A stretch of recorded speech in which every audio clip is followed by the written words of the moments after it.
तो दिशा एकेडमी में आप सभी का स्वागत है। मैं संतोष सर आपके बीच आपके बीच अगला वाला जो हमारा एरिया है, अगला एरिया जो अभी हम चल रहे थे, पढ़ा रहे थे, हम जो पढ़ा रहे थे अभी तक, जिसमें कि टीचिंग लर्निंग मटेरियल, शिक्षण अधिगम सामग्री। तो शिक्षण अधिगम सामग्री में कई सारी बातें हैं। तो उसमें शिक्षण अधिगम सामग्री में एक तो शिक्षण अधिगम सामग्री है, पहला पॉइंट। दूसरा पॉइंट, उसी में जो है शिक्षण अधिगम सामग्री के अलावा टेक्स्ट बुक है, यानी जो पाठ्य पुस्तक है वह है, और उसके अलावा मल्टीमीडिया है। उसके अलावा मल्टीमीडिया पढ़ना है। और मल्टीमीडिया पढ़ने के बाद हमको पढ़ना है कक्षा में बहुभाषिक संसाधन, यानी बहुभाषिक मल्टीलिंगुअल जो मटेरियल वह कैसा होगा। तो अभी इसके बाद 2 लेक्चर और बचेगा, यानी एक लेक्चर खत्म हो जाएगा तो एक मल्टीमीडिया का लेक्चर होगा और साथ साथ में एक बहुभाषिक मटेरियल का होगा। अभी तक तो मैंने खाली टीएलएम के बारे में बताया था, उसमें थोड़े ये चीज और जोड़ देनी पड़ेगी, और ताकि इस पे ढेर प्रकार के प्रश्न आते हैं, अलग अलग प्रकार के प्रश्न आते हैं, तो आप उन प्रश्नों का जवाब दे सको कि मल्टीमीडिया क्या होती है और जो है वो क्या होता है। तो ऐसे मैं उसमें ढेर प्रकार के प्रश्नों को भी लेके आऊंगा ताकि आपके जो व्यू भी क्लियर रहे। तो चलिए, हमने कल टीएलएम के बारे में पढ़ लिया हुआ था। टीएलएम क्या होता है, टीचिंग लर्निंग मटेरियल क्या होता है, और टीचिंग एड क्या होता है, टीचिंग मटेरियल और टीचिंग एड क्या होता है इसको, और ये सभी एक ही में आते हैं, मटेरियल में आते हैं, पढ़ने पढ़ाने के काम में आते हैं, शिक्षण अधिगम को सुधारने में, शिक्षण अधिगम को और बेहतर बनाने में ये दोनों काम आते हैं। मतलब जो टीचिंग एड हो चाहे वो टीचिंग मटेरियल हो, ये हमने कल पढ़ लिया होता है। इसकी पूरी विस्तार में चर्चा हो गई थी। इसकी कैरेक्टरिस्टिक्स क्या है, कितने प्रकार होते हैं, कैसे कैसे होते हैं, इसको कहाँ यूज करते हैं, इससे क्या फायदे हैं, क्या क्या है, वो सब के बारे में कल चर्चा हो गई थी। तो विस्तार में चर्चा हो गई थी। अब हम इसके आगे पढ़ेंगे आज टेक्स्ट बुक के बारे में पढ़ेंगे कि पाठ्य पुस्तक क्या होती है। चलिए, तो पाठ्य पुस्तक की चर्चा करेंगे। पाठ्य पुस्तक क्या होती है, पाठ्य पुस्तक क्यों जरूरी है, और उसे उसे क्यों रखना है, पाठ्य पुस्तक को क्यों रखना है, उसके बारे में हम चर्चा करेंगे। चलिए, तो आ जाते हैं सीधे मुद्दे पे बात करते हैं। बोर्ड अगर सभी लोगों को अच्छी तरह से दिख रहा होगा तो मुझे बता देंगे, अगर नहीं दिख रहा होगा तो भी बता देंगे, ताकि मैं उस तरह से रेडी रहूंगा। मैं आपको सेटिंग कर दूंगा उसमें कि मतलब बोर्ड का कैमरा मैं उसी तरफ से रेडी कर दूंगा। बराबर सबको दिख रहा है तो मुझे एक बार जरा मैसेज कर दें कि बराबर दिख रहा है, क्लियर दिख रहा है। ओके, चलिए, बढ़िया है। तो जिनको बराबर नहीं दिखता है वो अपनी रेजुलेशन थोड़ा बढ़ा देंगे तो उनको भी दिखने लगेगा। बराबर सर, क्लियर है सर। चलिए, बहुत बढ़िया, क्लियर है तो बहुत अच्छी बात है, बहुत अच्छी बात है। तो यहां से हम शुरू करेंगे क्या, टेक्स्ट बुक। टेक्स्ट बुक शुरू करेंगे। टेक्स्ट बुक क्या है, पाठ्य पुस्तक जो है वो क्या है, उसके बारे में शुरू करेंगे। चलिए, तो बात करते हैं पाठ्य पुस्तक से। यहाँ पे टेक्स्ट बुक है। टेक्स्ट बुक का जो अगर हम बात करेंगे तो टेक्स्ट बुक को हिंदी में कहते हैं पाठ्य पुस्तक। टेक्स्ट बुक को जो है हिंदी में कहते हैं पाठ्य पुस्तक। ये जो टेक्स्ट बुक लिखी हुई है, इस टेक्स्ट बुक का हिंदी में नाम है पाठ्य पुस्तक। पाठ्य पुस्तक। अब पाठ्य पुस्तक को अगर हम बात करें तो इसको हम 2 रूपों में बांट सकते हैं। अगर हम इसकी टर्मिनोलॉजी, मैं कल कहा था कि कोई भी कॉन्सेप्ट अगर आपको समझना है, अगर कोई भी कॉन्सेप्ट समझना है तो उस कॉन्सेप्ट को समझने के लिए आपको आपको बस एक काम करने हैं कि सबसे पहले जो है उसकी टर्मिनोलॉजी आप समझ लो, उसकी टर्मिनोलॉजी समझ लो, उसकी मीनिंग निकाल लो। यानी पहला काम आपको क्या करना है कि पहले उसकी टर्मिनोलॉजी समझ लो और उसकी मीनिंग निकाल लो। आपको आधा काम तो वहीं से सॉल्व हो जाएगा, यानी आधी बातें आपकी वहीं से सॉल्व हो जाएंगी। अगर आपने उसकी टर्मिनोलॉजी समझ ली तो आपको वहां कहाँ और किस कॉन्टेक्स्ट में रखा गया हुआ तो आपको सब समझ में आ जाएगा। तो यहाँ पे रखा गया, बात करी जा रही है टेक्स्ट बुक की। तो टेक्स्ट बुक मतलब क्या होता है, ये 2 शब्द हैं इसमें। एक मतलब है पाठ्य, एक शब्द है पाठ्य, और दूसरा है क्या, पुस्तक। एक है पाठ्य और दूसरा है पुस्तक। यानी पाठ्य और पुस्तक का मतलब क्या कह लेंगे, पाठ्य मतलब क्या, जो पढ़ने से संबंधित हो। पाठ मतलब क्या, पढ़ने से संबंधित और पाठ से संबंधित हो। किससे, जो पाठ मतलब एक पढ़ने या पाठ से, 2 बातें कर सकते हैं, एक पढ़ने या पाठ से, 2 बातें। तो एक हो गया, अगर हम पाठ से बात करें तो ये पाठ्य का मतलब हो जाएगा पाठ। पाठ यानी पाठ मतलब क्या, लेसन। पाठ मतलब क्या, लेसन। जितने भी लेसन है, लेसन 1 2 3 4 5, वो लेसन प्लस पुस्तक, पाठ की पुस्तक। पाठ की पुस्तक यानी क्या, यह पाठ्य पुस्तक का मतलब क्या हो गया, पाठ से संबंधित, यानी जो हमारी क्लास में जो जिस विषय का है, जिस भी विषय का है, चाहे वह हिंदी विषय का हो, चाहे वह अंग्रेजी विषय का हो, चाहे वह पर्यावरण का हो, चाहे जिस भी विषय का हो, चाहे वह जिस भी विषय का हो, उस विषय से संबंधित उसके अंदर में जितने लेसन दिए हुए, उन लेसनों का वह समग्र है, उन लेसनों का वह समग्र रूप है, उसे कहते हैं क्या, पाठ्य पुस्तक। उसे कहते हैं पाठ्य पुस्तक। तो वह पाठ्य पुस्तक। प्रोवाइड मी पाठ्य पुस्तक, यहाँ पे कोई पाठ्य पुस्तक हो तो दे दीजिए मेरे को, नोटबुक वगैरह हो तो। ओके, चलिए, तो पाठ्य पुस्तक, पाठ्य पुस्तक हो गई। तो पाठ्य पुस्तक के बारे में मैंने क्या कहा कि अगर हम इसका दो भागों में बांटेंगे, अगर हम इसको विच्छेद करेंगे तो एक हो जाएगा पाठ्य और दूसरा हो जाएगा पुस्तक। पाठ्य मतलब क्या, पाठ्य से संबंध कर लेंगे पाठ और दूसरे से पुस्तक संबंध कर लेंगे पुस्तक। तो पाठ पुस्तक एक हो गई पाठ पुस्तक, और दूसरे में अगर हम इसको कह लेंगे तो पाठ मतलब पढ़ने योग्य पुस्तक। तो पढ़ने योग्य पुस्तक से भी कहेंगे क्या, टेक्स्ट बुक। टेक्स्ट बुक वो भी हो सकती है जो पढ़ने योग्य पुस्तक, बट वहां पे हम उसका मीनिंग नहीं निकालेंगे। यहाँ पे मीनिंग क्या है, यहाँ पे मीनिंग है पाठधन पुस्तक। तो पाठ्य पुस्तक जिसमें पाठों का समावेश हो, जिसमें पाठों का समावेश हो वह पुस्तक, तो वह पुस्तक हो गई क्या, उसे कहेंगे पाठ्य पुस्तक। वो हर प्रकार की पुस्तक जो है अलग अलग होती है, हर प्रकार की पुस्तक जो है वो अलग अलग होती है, अलग अलग रूपों में उसको लिया जाता है, अलग अलग रूपों में उसको लिया जाता है। तो ये हो गया क्या, पाठ्य पुस्तक। तो पाठ्य पुस्तक के बारे में जानकारी कर दी। अब आगे की बात करते हैं, या आगे बात करते हैं या काम किस रूप में आती है, जो पाठ्य पुस्तक वह काम किस रूप में आती है, इसकी चर्चा कर लेते हैं। पाठ्य पुस्तक किस काम में, पाठ्य पुस्तक किस काम में आती है उसकी चर्चा कर लेते हैं। तो पाठ्य पुस्तक जो है वह अध्यापक को मार्गदर्शन करने का काम करती है। क्या काम करती है, तो पाठ्य पुस्तक के बारे में बता दिया कि पाठधन पुस्तक,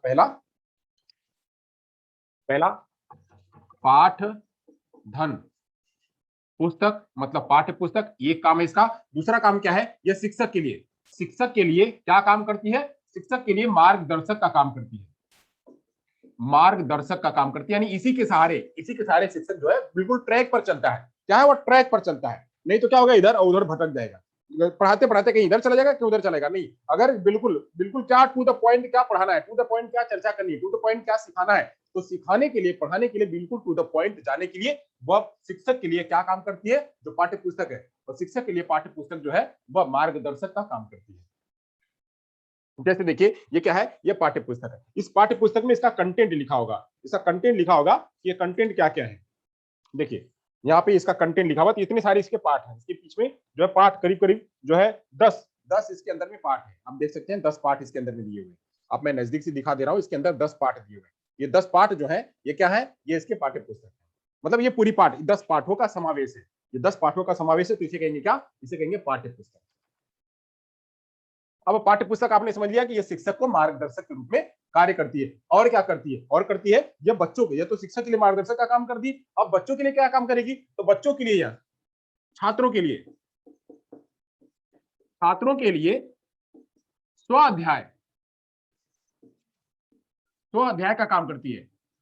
यानी बच्चे जो है वह स्वाध्ययन या स्वाध्याय का काम करती है। बच्चे जो है इससे जो है इस पुस्तक से, अगर पुस्तक बच्चों के पास है तो क्लासरूम में तो जो पढ़ाया गया वो पढ़ाया गया, जो मतलब क्लासरूम में बच्चों को पढ़ाया गया, क्लासरूम में जो बच्चों को पढ़ाया गया, शिक्षक ने जो कुछ भी पढ़ाया बच्चे को, अब वह बच्चा जब घर गया, तो वहां पे घर पे बच्चों को जो होमवर्क दिया गया तो बच्चा वहां पे घर पे काम कर रहा है, बच्चा घर पे काम कर रहा है, बच्चा घर पे पढ़ रहा है, घर पे पढ़ेगा तो ये जो पुस्तक, जो पाठ्य पुस्तक है, ये उसको स्वाध्याय के लिए काम हुआ, स्वाध्याय के लिए प्रेरित करेगी। इसी से बच्चा जो है घर पे पुस्तक रहेगी तो उससे होमवर्क कर सकेगा, जहां कहीं डाउट होगा तो उसको पढ़ लेगा, या बच्चा जो है रीडिंग करेगा, बच्चा उसी से राइटिंग करेगा, बच्चा उसी से क्वेश्चन को मिलाएगा, क्वेश्चन को सॉल्व करेगा। ये सब सारे काम जो है पाठ्य पुस्तक के जरिए बच्चा करता है। तो पाठ्य पुस्तक जो है वह बच्चों के लिए भी जरूरी है और शिक्षक के लिए भी जरूरी है। तो पाठ्य पुस्तक जो है यह काम करती है। अब पाठ्य पुस्तक का क्षेत्र जो है वह का काम होता है कि सारे विषयों को एक साथ में एकजुट करना, मतलब सारे पाठों को एक साथ में जुट करना। जो पाठ्य पुस्तक है, पाठ्य पुस्तक कई सारे विषयों को, कई सारे उसके चरण को वह क्या करती है, गतिविधियों को एकजुट कर पाती है। यानी पाठ्य पुस्तक के माध्यम से, पाठ्य पुस्तक के माध्यम से गतिविधियों को एकजुट करने में काम आता है, गतिविधियों को एकजुट करने में, गतिविधियों को एकजुट करने में मदद करती है। पाठ्य पुस्तक क्या करती है, गतिविधियां, जितनी भी गतिविधियां, मान लीजिए एक पाठ है, हम एक पाठ है, हम हिंदी का बात कर रहे हैं, हिंदी की बात है, हिंदी में एक लेसन है तो कविता हो गई, एक हो गई गतिविधि कविता, दूसरी हो गई कहानी, किसी लेखक का परिचय हो गया, लेखक परिचय हो गया, या इसी में हमने कह लिया वार्तालाप हो गई, कोई निबंध हो गया, वहीं हम निबंध भी हो गया, साथ साथ में जो है वहां पे दोहे हो गए, दोहों का सार हो गया, दोहे हो गए, साथ में वही और बात करी जाती है तो वह जो है निबंध हो गया, दोहे हो गए, वही नाटक हो गया, उसी में छोटा नाटक भी डाल दिया गया है। इतने सारे स्वरूप, हिंदी के इतने सारे स्वरूपों को, हिंदी के इतने सारे स्वरूपों को एक पाठ में समावेशित किया गया है। वही एक पाठ में समावेशित किया गया है तो कविता एक नहीं होगी, एक पाठ में एक से तीन, मतलब एक दो तीन या चार, वह उसी हिसाब से कविताएं रखी जाती है। एक पाठ में, मतलब एक पाठ्य पुस्तक में, एक पाठ्य पुस्तक में कम से कम दो तीन कहानियां रखी जाती हैं, एक पाठ्य पुस्तक में कम से कम एक दो वार्तालाप रखी जाती है, एक पाठ्य पुस्तक में कम से कम एक महापुरुष का या दो महापुरुष का जीवनी लिखी जाती है, उसमें दी जाती है बच्चों को सीखने के लिए। एक पाठ्य पुस्तक में कम से कम एक निबंध दिया जाता है, एक निबंध दिया जाता है। एक पाठ्य पुस्तक में कम से कम एक दोहों का पाठ होता है, साथ में एक कम से कम एक नाटक का भी पाठ होता है। बच्चों का जैसे जैसे लेवल बढ़ते जाता है वैसे वैसे इनमें ये कहानी, ये इनमें पाठों की जो संरचना है वो बढ़ती जाती है। तो ऐसे ये क्या है, इतनी सारी गतिविधियां हैं, ये इतनी सारी गतिविधियां हैं, इन इतनी सारी गतिविधियों को एक पाठ में एकजुट करके रखा जाता है, एकजुट करके रखा जाता है ताकि बच्चों को सारे एक पाठ से संबंधित सारे ज्ञान बच्चे को मिल सके। तो मैं अभी हिंदी बात की कर रहा हूँ, ये चूंकि भाषा का पाठ चल रहा है इसलिए मैं भाषा की बात कर रहा हूँ आपको। चलिए, तो यह क्या है, यह पाठ्य पुस्तक के माध्यम से गतिविधियों को एकजुट किया जा सकता है। और क्या, अब इसी पाठ्य पुस्तक के माध्यम से ही जो शिक्षण अधिगम प्रक्रिया है, शिक्षण अधिगम प्रक्रिया है, उसको प्रभावी बनाया जा सकता है, उसको प्रभावशाली बनाया जा सकता है। क्या, तो शिक्षण अधिगम प्रक्रिया, शिक्षण अधिगम प्रक्रिया मैंने कल बताया हुआ था कि यह पाठ्य पुस्तक भी क्या है, पाठ्य पुस्तक भी एक प्रकार का टीएलएम है, पाठ्य पुस्तक भी एक प्रकार का टीएलएम है, टीचिंग लर्निंग मटेरियल। यह मटेरियल, शिक्षक इसको मटेरियल के रूप में यूज करता है और बच्चा भी इसको मटेरियल के रूप में यूज करता है। तो यह शिक्षण अधिगम सामग्री, यह जो शिक्षण अधिगम सामग्री, यह शिक्षण अधिगम प्रक्रिया, शिक्षण अधिगम प्रक्रिया को प्रभावशाली बनाता है, शिक्षण अधिगम प्रक्रिया को प्रभावशाली बनाता है। कौन कौन, तो यह जो है अपना पाठ्य पुस्तक जो है, पाठ्य पुस्तक के माध्यम से ये शिक्षण अधिगम प्रक्रिया को प्रभावशाली बनाया जा सकता है। यहाँ पे बच्चे के पास भी पाठ्य पुस्तक है, बच्चे के पास भी पाठ्य पुस्तक, साथ साथ में शिक्षक के पास भी पाठ्य पुस्तक है। शिक्षक भी उस पाठ्य पुस्तक को, चाहे वह कहानी हो चाहे कविता हो, उस कहानी और कविता को बाकायदा पढ़ करके आएगा, उसको कैसे प्रेजेंट करना है वो पढ़ करके आएगा, उसके साथ साथ में कौन से मटेरियल की जरूरत होगी वो तैयार करके आएगा, कैसे डिलीवर करना है वो तैयार करके आएगा, क्या क्या पेश रखने हैं वो तैयार करके आएगा, कौन कौन से एड उपकरण रखने हैं वो सब तैयार करके आएगा, उसके साथ में कैसे बच्चों का मूल्यांकन करना है वो तैयार करके आएगा, बच्चों से कैसे क्वेश्चनिंग आंसरिंग करनी है वो समझ के आएगा, वो कैसे शेयर करना है नॉलेज को, या उसके साथ में कौन से क्वेश्चन करने, कौन से आंसर लेने, इन सब का भी जवाब जो है वह बच्चा, जो टीचर है वो पूरी पूरी तैयारी करके आएगा। तो इसलिए यह शिक्षण अधिगम प्रक्रिया में भी मदद करता है। कौन मदद करता है, ये पाठ्य पुस्तक जो है, जब भी पढ़ाया जाता है, पढ़ाने की जब स्टाइल होती है, मैं जैसे अभी आपको पढ़ाते समय मैंने सबसे पहले पुस्तक दिखाया, ये पाठ्य पुस्तक है, पाठ्य पुस्तक आपको पढ़ाने में, हमें पढ़ाने में, हमें आपको बताने में तथा आपको सीखने में, ये दोनों में मदद करती है। तो पाठ्य पुस्तक ऐसे ही शिक्षण अधिगम प्रक्रिया में भी बताती, सहायता करती है, जैसे मैं आपको यहाँ पे दिखा रहा हूँ, प्रेजेंट कर रहा हूँ। तो ये मेरे लिए भी क्या हो गया, ये आसान हो गया। तो ऐसे आसान करती है शिक्षण अधिगम प्रक्रिया को। चले, यहाँ तो हो गया, अब आगे चलते हैं, पाठ्य पुस्तक की परिभाषा देख लेते हैं। पाठ्य पुस्तक की परिभाषा क्या है, अभी तक तो पाठ्य पुस्तक के बारे में जाना हमने, पाठ्य पुस्तक की परिभाषा जान लेते हैं। पाठ्य पुस्तक की परिभाषा समझेंगे। सबसे पहली पाठ्य पुस्तक की परिभाषा जो है हैरोलीकर ने दी है। पहली जो है वह उसको देख लेते हैं, हैरोलीकर। हैरोलीकर जी क्या कहते हैं परिभाषा के रूप में, पाठ्य पुस्तक की परिभाषा, पाठ्य पुस्तक की परिभाषा, पाठ्य पुस्तक की परिभाषा देख लेते हैं। तो पहली जो परिभाषा लेंगे वो किसकी लेंगे, हैरोलीकर की लेंगे। हैरोलीकर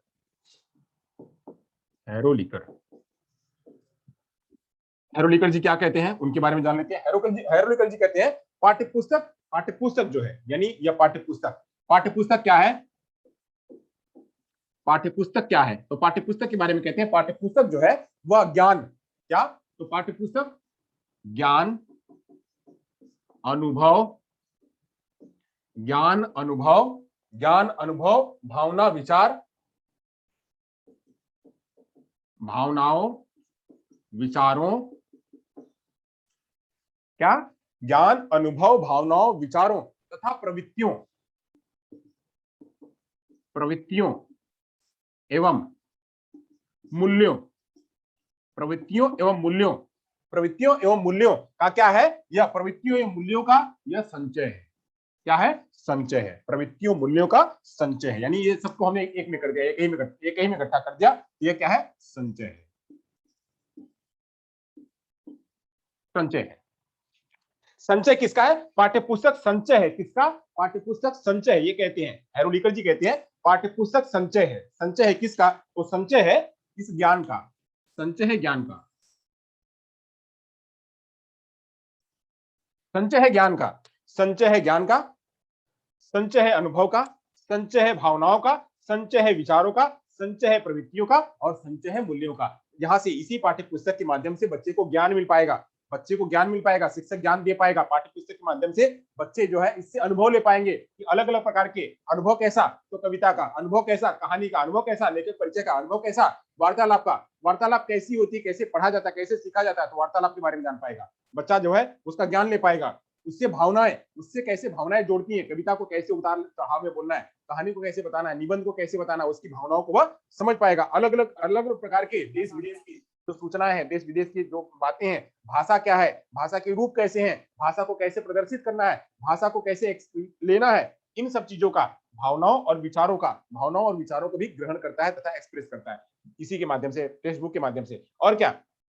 ढेर प्रकार की प्रवृत्तियां, ढेर प्रकार की प्रवृत्तियां क्या? तो कविता कैसे करना है, नाटक कैसे करना है, दोहे कैसे गायन करना है, निबंध कैसे लिखना है, वार्तालाप कैसे करना है, ये सब क्या है? अलग अलग प्रकार की प्रवृत्तियों, अलग अलग प्रकार की प्रवृत्तियों, एक्टिविटियों को भी बच्चा क्या करेगा? यहीं से सीख पाएगा। और मूल्यों को भी सीख पाएगा कि उसको कैसे करना है, उसको कैसे करना है, उसका तरीका क्या होता है, इन सब तरीकों के बारे में भी जान पाएगा। तो मूल्यों को, इन सभी बातों का क्या है? यह संचय है। यानी पिटारा है, पिटारा है, गठरी है, पिटारा है, गठरी है। गठरी किसकी है? संचय किसका है? इन सारी बातों का। तो ये कहते हैं क्या?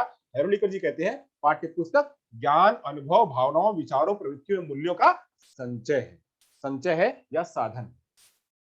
तो ये हो गया। अब हेरोलिकर की बात कर ली, अब आगे चलते हैं, लेज क्या कहते हैं, लेज जी के अनुसार, लेज के अनुसार,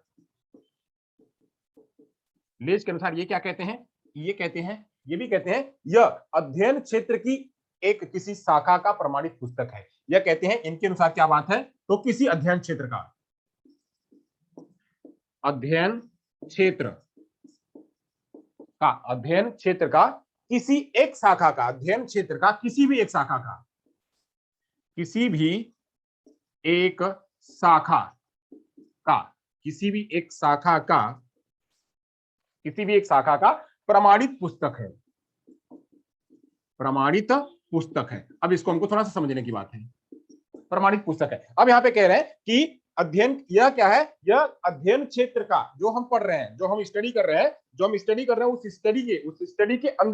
स्टडी के अंदर किसी भी एक शाखा का, अब किसी एक शाखा मतलब क्या? पुस्तक के बारे में कह रहे हैं, कभी एक पर्टिकुलर, खाली हिंदी की बात नहीं कर रहे हैं, पर्टिकुलर यहाँ पे कह रहे हैं शाखा क्या हो सकती है, शाखा के बारे में इन्होंने क्या, शाखा से क्या तर्क लगा सकते हैं, शाखा से क्या कह सकते हैं? तो शाखा हो सकती है हिंदी, शाखा हो सकती है गणित, शाखा हो सकती है अंग्रेजी, शाखा हो सकती है पर्यावरण, शाखा हो सकता है संस्कृत, जो भी वट एवर जितनी भी विषय हैं, उन सारे विषय क्या हो गई? अलग अलग प्रकार की शाखाएं हो गई, अलग अलग प्रकार की शाखाएं हो गई।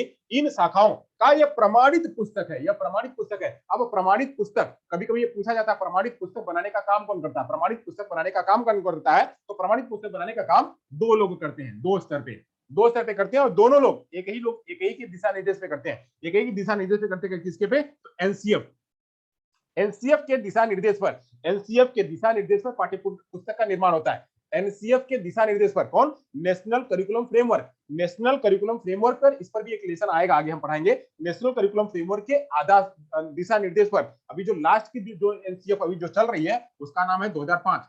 जो लास्ट की एनसीएफ है 2005 है, अभी नई एनसीएफ आएगी, अभी एक नई एनसीएफ का भी गठन, जैसे ही ये एनईपी फुल फ्लेज में आ जाएगा, तो दूसरी एनसीएफ भी, इसके बाद वाली एनसीएफ भी आ जाएगी। तो यह एनसीएफ के दिशा निर्देश पर, एनसीएफ के दिशा निर्देश पर नेशनल लेवल पे और स्टेट लेवल पे, नेशनल लेवल पे और स्टेट लेवल पे दो एजेंसी काम करती हैं, दो एजेंसी काम करती है। नेशनल लेवल पे कहते हैं एनसीईआरटी, एनसीईआरटी, और स्टेट लेवल पर होती है एससीईआरटी। एनसीईआरटी और एससीईआरटी जो है, ये एनसीएफ के दिशा निर्देश पर, एनसीएफ के दिशा निर्देश पर, अभी मैं बात कर रहा हूं किसकी? प्रमाणित पुस्तक की बात कर रहा हूं। तो प्रमाणित पुस्तक जो है, वो प्रमाणित पुस्तक एनसीएफ के दिशा निर्देश पर एनसीईआरटी बनाती है नेशनल लेवल पे और एससीईआरटी बनाती है स्टेट लेवल पे। स्टेट लेवल पे जैसे अलग अलग प्रकार के स्टेट है, तो अलग अलग प्रकार के स्टेट है, तो उन स्टेट में उनका वहां का लोकेलिटी, वहां का जीवन, वहां का देश काल, इन सब लोकेलिटी, जीवन, देश काल, भाव, कल्चर, ये सब के आधार पर उसमें पाठ्य पुस्तक में रखे जाते हैं। तो ये स्टेट लेवल पे। वहीं नेशनल लेवल पे क्या होता है, एनसीईआरटी पुस्तक बनाती है। बट अभी अभी जो है सभी सेंट्रलाइज हो गया, सभी एनसीईआरटी ही पुस्तक बनाती है, वही बना करके सबको देती है। तो ऐसे ही एनसीईआरटी और एससीईआरटी ये दोनों एजेंसियां जो है वो पाठ्यक्रम निर्माण करने का काम करती हैं, पाठ्यक्रम निर्माण करने का काम करती है। निर्देश पे किसके, एनसीएफ के। एनसीएफ की जो गाइडलाइन है, एनसीएफ का जो दिशा निर्देश है, उस एनसीएफ के दिशा निर्देश के आधार पर ये पुस्तक बनाने का काम करते हैं। तो ऐसे ही ये प्रमाणित पुस्तक है। प्रमाणित पुस्तक है किसकी, वह अन्य अन्य प्रकार की शाखाओं का, अन्य अन्य प्रकार की शाखाओं का। तो ये कहते हैं कौन, लेस कहते हैं कि अध्ययन की किसी प्रकार की शाखाओं की प्रमाणित पुस्तक ही पाठ्य पुस्तक कहलाती है। प्रमाणित पुस्तक ही पाठ्य पुस्तक कहलाती है। चलिए यहां तक हो गया। अब आगे चलते हैं, अगली परिभाषा लेते हैं।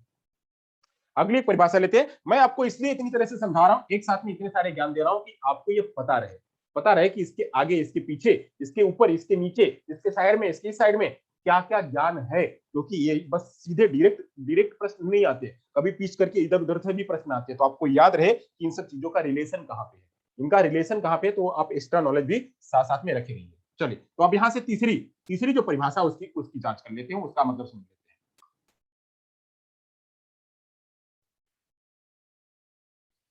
जो अगली परिभाषा है, अगली परिभाषा समझ लेते हैं, वो डगलस के अनुसार है। अगली परिभाषा जो है डगलस जी कहते हैं।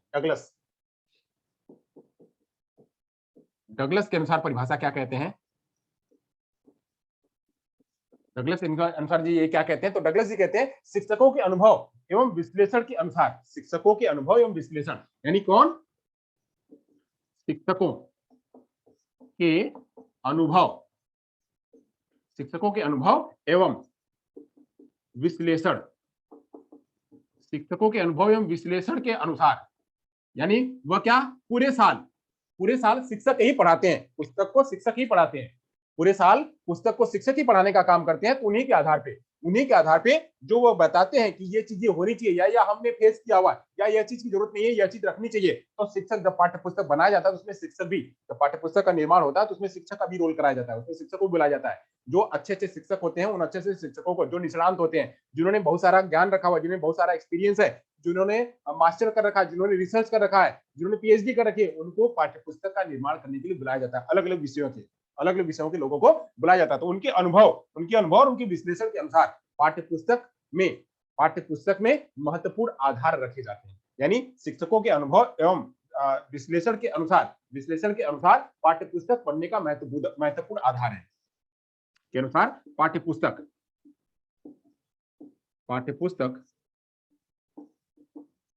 पढ़ने का महत्वपूर्ण आधार है। यानी उनका जो अनुभव है, वो अनुभव और विश्लेषण इस पाठ्य पुस्तक में रखे जाते हैं, और उसी के आधार पे जो है वह आगे पढ़ाया और सिखाया जाता है। तो इस तरह से मैंने आपको तीन परिभाषाएं मैंने आपको बताई। अब आगे चलते हैं, इसके आगे की बात करते हैं, आगे की बात करेंगे। अब यही से हम थोड़ी सी एक बात और जान लेंगे, जो कि बहुत ही कंफ्यूजन वाली बात होती है, और उसको समझना भी बहुत जरूरी है। उसको समझना भी बात होती है, कहीं कहीं वो सिनोनिम दिखाई पड़ते हैं, एक जैसे दिखाई पड़ते हैं। तो एक जैसे दिखाई पड़ते हैं तो आपको इसके बीच अंतर पता होना चाहिए, कि ये होते क्या है। चलिए हम बात करते हैं, यहाँ पे चार टर्मिनोलॉजी की बात करेंगे। चार टर्मिनोलॉजी अक्सर जो मिलते जुलते रहते हैं, चार टर्मिनोलॉजी की बात करेंगे किसकी बात करेंगे हम। सबसे पहले तो बात करेंगे कंटेंट की। पहले होगा कंटेंट की चर्चा करेंगे। फिर हम बात करेंगे टेक्स्ट बुक की बात करेंगे। टेक्स्ट बुक हो गया। फिर हम बात करेंगे सिलेबस की बात करेंगे। फिर हम लास्ट में बात करेंगे करिकुलम की बात करेंगे।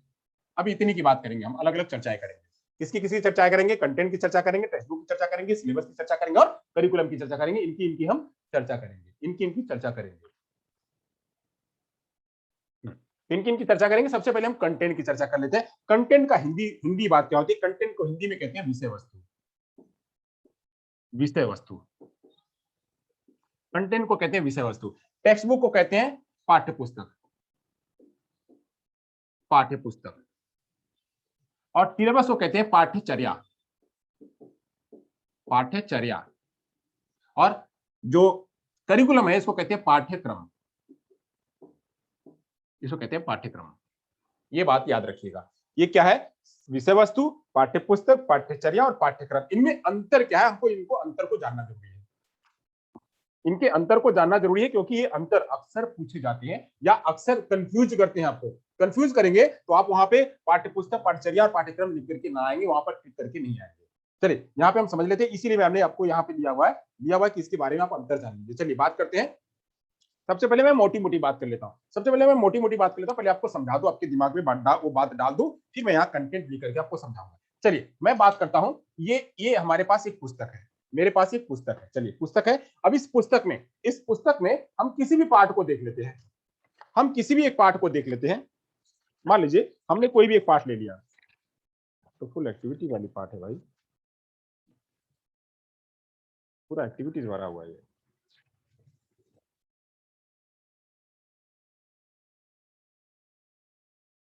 चलिए कोई भी हो, चलिए मैं आपको एकदम बिल्कुल सामने लेके आता हूं, बिल्कुल सामने। देखिए ये पाठ्यपुस्तक है, पाठ्यपुस्तक का लेसन नंबर 1 है। लेसन नंबर 1 का ये विज्ञान का पाठ है, इसका नाम है मैग्नेट, चुंबक। गुजराती में पुस्तक है। इस गुजराती में पुस्तक का ये लिखा हुआ है, इस पुस्तक का नाम है, मतलब पहले वाले पार्ट का नाम है चुंबक। चुंबक, मैग्नेट। मैग्नेट। अब देख रहे हैं इसमें पाठ्यपुस्तक में कंटेंट दिया हुआ है, यहाँ पे ये कंटेंट दिया हुआ है, ये कंटेंट दिया हुआ है, ये पूरा कंटेंट दिया हुआ है, ये पूरा कंटेंट दिया हुआ है। ये कंटेंट ही क्या है? ये पढ़ाने के लिए है, पढ़ाने के लिए इसमें इसी के माध्यम से हमको पढ़ाना है, यानी इसी के माध्यम से पढ़ाना है। इसके पीछे यहाँ भी कंटेंट दिया हुआ है, इधर भी दिया हुआ है, ये कंटेंट है, यानी ये कंटेंट है। एक पार्ट यहाँ पे देखिए, ये वाला एक पार्ट है, इस पार्ट से संबंधित ये सारे कंटेंट है, ये सारे कंटेंट है। इसी कंटेंट को पार्ट के अंदर पढ़ाना है, यानी चुंबक के बारे में सब कंटेंट है। चुंबक को सिखाने के लिए, चुंबक को पढ़ाने के लिए सारे कंटेंट है। वैसे ही यहाँ पे चुंबक को और सिखाने के लिए अलग अलग प्रकार की एक्टिविटी दी हुई है कि और चुंबक को बच्चे कैसे समझ पाएंगे। वैसे ही यहाँ भी देखिए, यहाँ भी दिया हुआ है चुंबक के बारे में। तो ये अब चुंबक के बारे में साथ साथ में पढ़ाने के साथ साथ में क्रियाविधि भी दी हुई है, साथ साथ में उसका मूल्यांकन भी दिया हुआ है कि मूल्यांकन कैसे करेंगे, ये मूल्यांकन भी दिया हुआ है। अब यहाँ तक खत्म हो गया। अब ये खत्म होने के बाद अब इसके बाद पाठ आएगा अगला। अब यहाँ से देखिए, ये अगला पाठ आया, ये अगला पाठ है। अगला पाठ का नाम है सजीव और निर्जीव।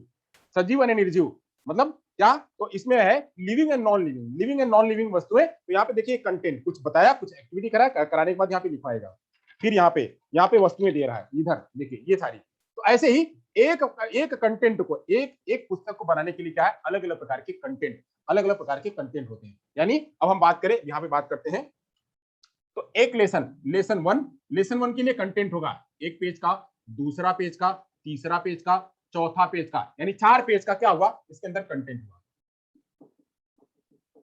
कंटेंट हुआ। ये पे एक लेसन हुआ, यानी एक लेसन के अंदर में। अब यहाँ पे बात करेंगे, यही जो है, यही यहाँ पे जो लिखावट है, इतनी बातें,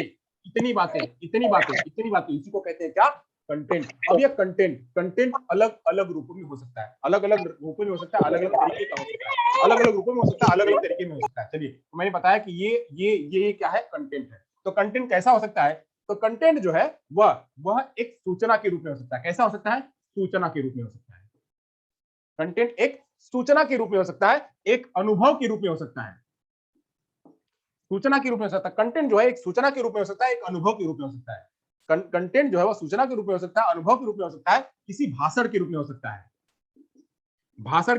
किसी लेखन के रूप में हो सकता है, किसी भाषण के रूप में हो सकता है, किसी लेखन के रूप में हो सकता है, या फिर किसी क्रियाकलाप के रूप में हो सकता है, या किसी फोटोग्राफ या पिक्चर के रूप में हो सकता है। कंटेंट जो फोटोग्राफ या पिक्चर के रूप में भी हो सकता है, चित्र के रूप में भी हो सकता है कंटेंट। अब इन्हीं कंटेंट को बच्चे को समझाना पड़ता है। जैसे मैं यहाँ पे मैग्नेट के बारे में बता रहा था, तो मैग्नेट की पूरी सूचना, मैग्नेट क्या होता है, मैग्नेट किस प्रकार से होता है, ये सूचना, लिखित सूचना जो है वो मिल गई। तो लिखित सूचना जो हो गई, या वहीं पे अनुभव मैंने आपको यहाँ पे बताया हुआ था। यहाँ टेबल देखा आपने ना, इस टेबल में पहले अनुभव लिया जा रहा था। यहाँ पे सजीव और निर्जीव वस्तुएं होती क्या है, नाम पूछा, और नाम, उसका खुराक क्या है, क्या खाता है, क्या पीता है, ये सब वहां चर्चा कर रहा है। यानी बच्चों का अनुभव लिया जा रहा है इसमें। ये भी एक प्रकार का कंटेंट ही, बच्चों से अनुभव निकलवाया जा रहा है। ये अनुभव ही जो है वो कंटेंट के रूप में आता है। भाषण, किसी ने कुछ कहा, यानी ऑडियो के रूप में है। तो ऑडियो भी क्या हो सकता है, वह वह भी क्या हो सकता है, वो कंटेंट हो सकता है। लिखित रूप जैसे यहाँ पे सारे लिखित रूप हैं, तो लिखित रूप भी क्या हो सकता है, वह कंटेंट के रूप में हो सकता है। क्रियाकलाप कोई एक्टिविटी है तो वह एक्टिविटी भी क्या हो सकती है, वह कंटेंट के रूप में हो सकती है। चित्र, कोई चित्र है, एक चित्र 1000 शब्द बयां करते हैं, एक चित्र 1000 शब्द बयां करते हैं, तो ऐसे ही वह चित्र के रूप में भी वो कंटेंट हो सकता है। तो कंटेंट जो है वह कंटेंट क्या है, किसी एक लेसन के लिए, जैसे मैंने यहाँ कहा था ये लेसन 1 पार्ट 1। अब पार्ट 1 में जो ये बातें रखी हुई, एक page number 1, page number 1, page number 2, page number 3, page number 4, यानी 4 पेज का एक लेसन है, 4 पेज का एक लेसन है। इसके अंदर सूचनाएं भी है, अनुभव भी है, भाषण भी है, लेखन भी है, क्रियाकलाप भी है, चित्र भी है। ये सभी क्या कर रहे हैं, एक पार्ट के बारे में बता रहे हैं, एक पार्ट के बारे में बता रहे हैं। तो ये हुआ कंटेंट। ये सारे क्या है, ये सारे कंटेंट है। कंटेंट है, ये पूरे कंटेंट से मिल करके, पूरे कंटेंट से मिल करके क्या बना, एक पार्ट बना।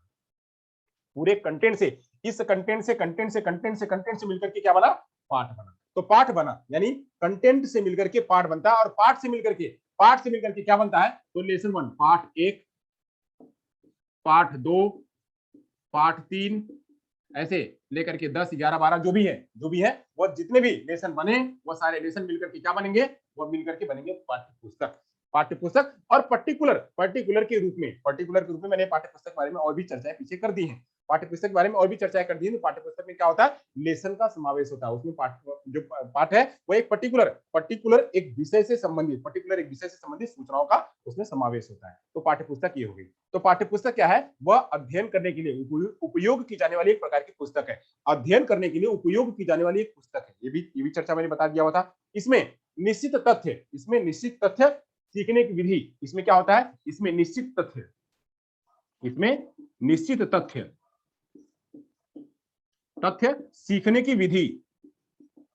सीखने की विधि, कैसे सीखना है, सीखने की विधि, ये सब का चर्चा किया जाता है। कि मैंने वहां बताया हुआ था कि हिंदी में कविता ले सकते हैं, कहानी ले सकते हैं, ये ले सकते हैं, वो ले सकते हैं, सब वो लेसन के रूप में जो है वो सीक्वेंस के रूप में ये आता है। तो वो आ सकता है। और क्या इससे इसमें क्या होता है पाठ्यपुस्तक, और क्या होता है, तो पाठ्यपुस्तक में निश्चित तथ्य सीखने को मिलता है, सीखने की विधि मिलती है, तथा इसी पाठ्यपुस्तक के माध्यम से बच्चों के ज्ञान की जांच भी होती है। बच्चों के ज्ञान की जांच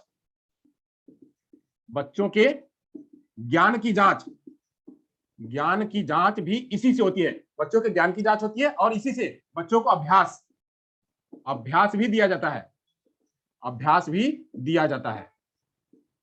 मतलब इसी से बच्चे क्या कर सकते हैं, अभ्यास भी कर सकते हैं। तो अब बात करते हैं, अगर हम शॉर्ट में बात करें तो जो ये कंटेंट मिलकर के पाठ बनता है, और पाठ मिलकर के पाठ्यपुस्तक बनता है। अब पाठ मिलकर के पाठ्यपुस्तक बना। अब पाठ्यपुस्तक मिलकर के क्या बनेगा, वो बनेगा जो है वो पाठ्यचर्या कैसे बनती है, तो पाठ्यचर्या जो है वो कई सारे पाठ्यपुस्तक को मिला करके, कई सारी पाठ्यपुस्तक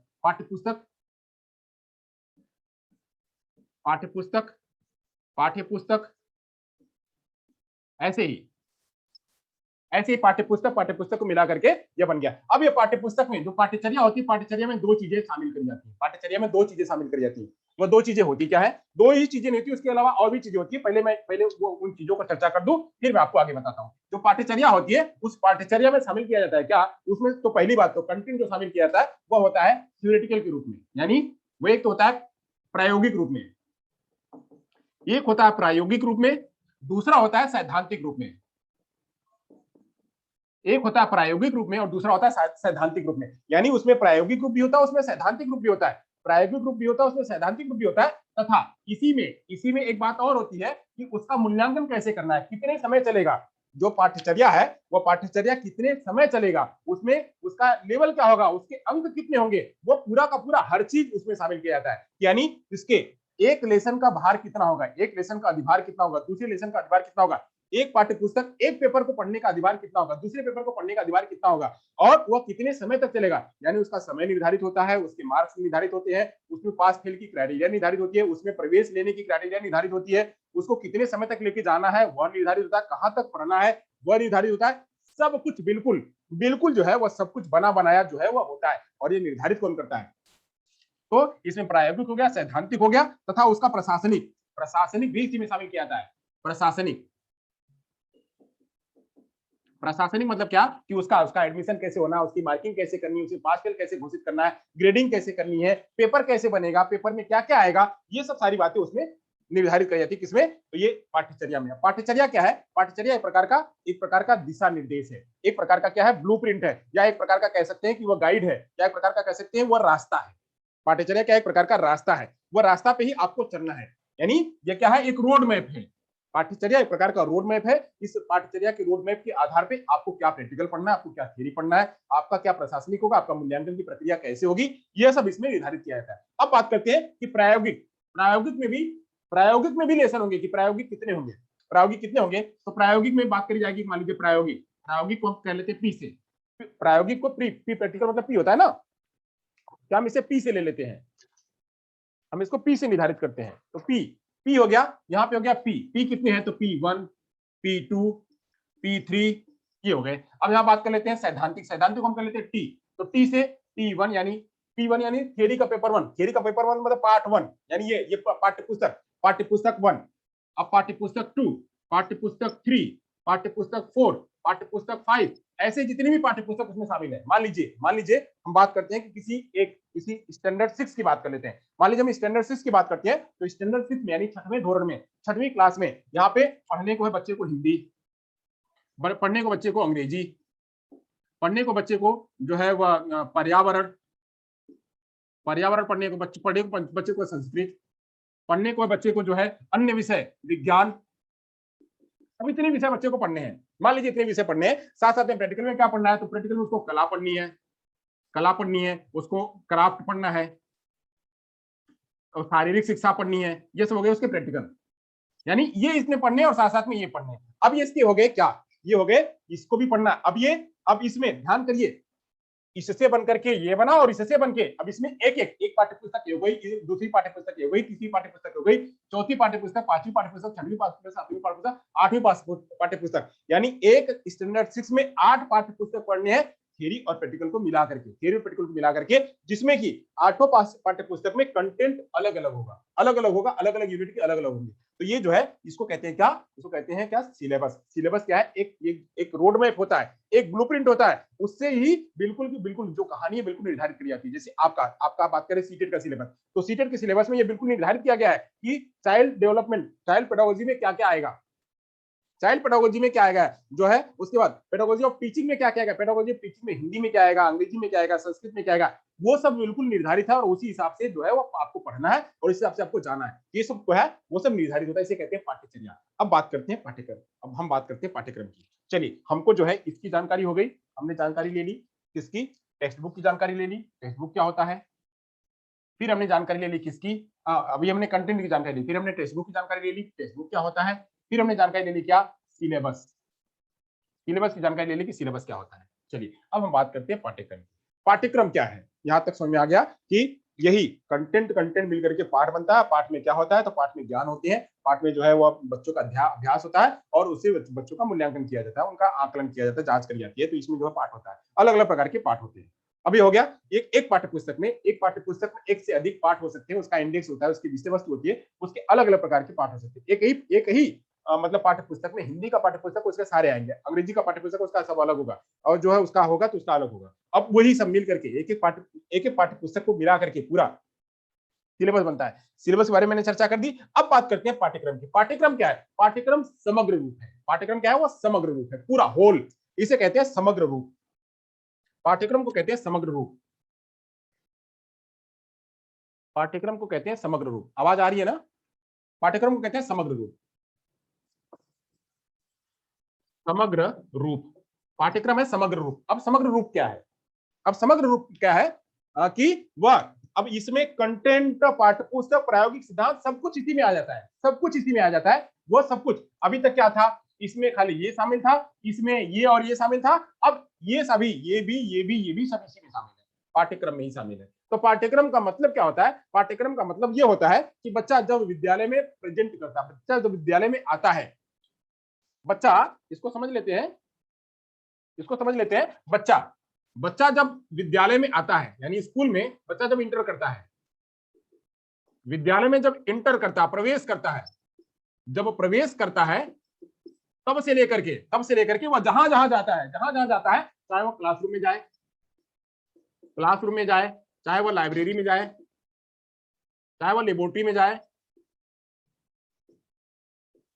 चाहे वह लेबोरेटरी में जाए, चाहे वह शिक्षकों से मिले, टीचर से मिले, चाहे वह जो है अपने पीयर से मिले, स्टूडेंट से मिले, चाहे वह लंच में रहे, चाहे वह प्लेग्राउंड में जाए, चाहे वह ऑडिटोरियम में जाए, चाहे वह किसी भी जगह पे जाए, ये सब चीजें जितनी भी बच्चा करता है, जो सब एक्टिविटी करता है, बच्चा इंटर करके हर दिन में बच्चा जब स्कूल में प्रवेश करता है, स्कूल में प्रवेश करने से लेकर के स्कूल से जब बाहर आता है, यानी बच्चा क्या किया, बच्चा स्कूल के अंदर गया, बच्चा अपने घर से स्कूल गया और स्कूल के गेट के अंदर गया और फिर वापस वहां से आ रहा है, तो आने तक की क्रिया बच्चा इंटर किया, इंटर करने के बाद फिर वहां से वापस आ रहा है, शाम को वापस आ रहा है, तो वापस आने तक बच्चे ने जितना जितना सीखा, बच्चा जहां जहां गया, चाहे वो लाइब्रेरी में गया हो, चाहे लेबोरेटरी में गया हो, चाहे प्लेग्राउंड में गया हो, चाहे लंच करने गया हो, चाहे वह बच्चा रेसेस करने गया हो, चाहे वॉशरूम गया हो, चाहे अपने शिक्षकों से मिला हो, चाहे अपने मित्रों से मिला हो, चाहे अपने दोस्त से मिला हो, चाहे दुश्मन से मिला हो, चाहे जिससे भी मिला हो, जो भी एक्टिविटी की हुई हो, वो सारी एक्टिविटी दिन भर में जितना भी पूरे दिन बच्चा सुबह से लेकर के शाम तक पूरे दिन बच्चा जितना कुछ भी सीखा हुआ है, वह सारा सीखा हुआ ही पाठ्यक्रम का रूप होता है। ये मैंने एक दिन की बात करी, इसकी एक दिन की बात करी। ऐसे ही पूरा एक साल में बच्चा जैसे ही प्रवेश लेता है, स्कूल में जैसे ही प्रवेश लेता है, किसी एक क्लास में बच्चा जैसे प्रवेश लेता है, वहां से लेकर के प्रवेश से लेकर के लास्ट तक, बिल्कुल इंड तक बच्चा जो कुछ भी सीखता है, चाहे वह अपने घर पे रह करके, चाहे अपने घर के पड़ोस में रह करके, चाहे वह विद्यालय के अंदर जाकर के, चाहे वह एग्जाम को लेकर के, चाहे वह पुस्तकों को पढ़ करके, चाहे शिक्षक के साथ में मिल करके, चाहे अपने जो है मित्रों के साथ में मिल करके, चाहे वह पुस्तक के लाइब्रेरी में जाकर के वहां पढ़ करके, चाहे जितनी भी जो भी चीजें सीखता है, वह सारा कुछ जो अनुभव होता है, बच्चे को जो अनुभव मिलता है, वही सारा अनुभव कहलाता है क्या? पाठ्यक्रम कहलाता है। वो सारा अनुभव पाठ्यक्रम कहलाता है। तो ऐसे पाठ्यक्रम क्या है? पाठ्यक्रम में वह सारी बातें हैं जो एक टेक्स्ट बुक, जो कंटेंट, जो पाठ्यपुस्तक, जो पाठ्यचर्या, उन सभी चीजों की बातें बताता है। इसमें बच्चे का मूल्यांकन भी होता है, बच्चा इसमें पास भी होता है, बच्चा इसमें फेल भी होता है, बच्चा इसमें खुश भी होता है, बच्चा इसमें दुखी भी होता है, सब सारी बातें इसमें शामिल हो जाती है। ये है पाठ्यक्रम। तो आपको ये बातें हमेशा याद रखनी है कि पाठ्यक्रम क्या होता है, पाठ्यचर्या क्या होती है, पाठ्यपुस्तक क्या होती है और विषय वस्तु क्या होती है, इनके बारे में आपको बेहतर तरीके से जानना जरूरी है। मैंने आपको इसलिए बिल्कुल अच्छी तरह से आपको मैंने समझाया है। चलिए, यहां तक हो गया। अब आगे चलते हैं, आगे की बात करते हैं पाठ्यपुस्तक के कार्य क्या है, यहां से चर्चा करते हैं। चलिए, अब यहां से हम बात करेंगे पाठ्यपुस्तक के कार्य क्या है।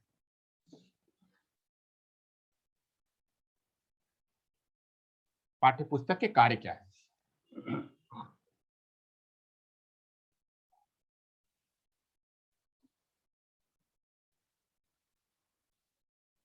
समझेंगे पाठ्यपुस्तक के कार्य क्या है। तो आप तो ऐसे ही, अगर चाहो तो आप पाठ्यपुस्तक के कार्य तो ऐसे ही बता सकते हो कि पाठ्यपुस्तक से क्या मिलेगा, बच्चे को ज्ञान मिलेगा, बच्चे को क्या मिलेगा, उससे बच्चे का मूल्यांकन होगा, बच्चा अभ्यास कर सकेगा, बच्चा जो है नई नई बातें सीख सकेगा, इतनी सारी बातें क्या है वो पाठ्यपुस्तक के कार्य। चलिए समझ लेते हैं पाठ्यपुस्तक के कार्य क्या है। पाठ्यपुस्तक के कार्य, पाठ्यपुस्तक के कार्य, चलिए फटाफट समझेंगे पाठ्यपुस्तक के कार्य क्या है। तो सबसे पहले क्या है, बच्चा इससे ग्रहण करना पढ़ना सीखता है। पाठ्यपुस्तक के माध्यम से ही ग्रहण करना और पढ़ना सीखता है।